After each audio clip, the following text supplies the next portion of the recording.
गुलशन हदीद कराची में बेदर्दीअ सां क़तल थियल पोरियत ज़ाहिद मीराणी जे क़त्ल ऐं मुज़ाहिरीन ते पुलिस तशद्दुद ख़िलाफ़ सिंध मल्हा फोरम टंडे मोहम्मद ख़ान पारां दरगाह शाह करीम खां एहतजाजी रैली कढी वई, जेका शाही बाज़ार शहीद बिलू पंवर चौक खां थींदी प्रेस क्लब बुलड़ी शाह करीम पहुती, जिते प्रेस क्लब साम्हूं एहतजाजी मुज़ाहिरो कयो वियो। मुज़ाहिरे जी अॻुवाणी तुफ़ैल मल्हा, यार मोहम्मद मल्हा ऐं ॿियनि कई।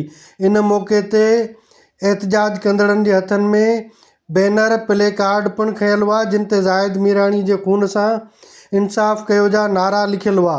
KTN न्यूज़ सां ॻाल्हाईंदे चयो आहे त ज़ाहिद मीराणी वीचारो ग़रीब मिस्कीन पंहिंजो गाॾो हलाए रहियो हो, उनखे बेदर्दी सां क़तल कयो वियो। आयल माण्हू जेके आहिनि से असां ते हावी आहिनि। छाजे करे त ग़रीब मिस्कीन जो हेॾी महांगाई में जेको गुज़र कंदे वियो, उन गुज़र जो उनखे सिलो इहो मिलियो जेको उनजी माउ वीचारी खे लाश उन पुट जो मिलियो। शेव लॻाए करे पंहिंजो गुज़र कंदो पंहिंजे बचड़नि जो, ऐं हुनजा शादी जा ॾींहं बि ॿधल हुआ। त जॾहिं उते एहतियात कयो वियो लाश रखी करे, त उन्हनि गिरफ़्तारी जी जेको आहे टाइम वरितो कि असां टिजे ताईं असां गिरफ़्तार करे लाहींदासीं। जॾहिं उन्हनि न कयो त पोइ असांजे मल्हा बिरादर ऐं कुझु असांजा कारकुन जेका उते रोड एहतियात कयूं, त उन्हनि ते लाठी चार्ज कयो वियो ऐं उन्हनि खे गिरफ़्तार कयो वियो, उन्हनि ते तशदुद कयो वियो।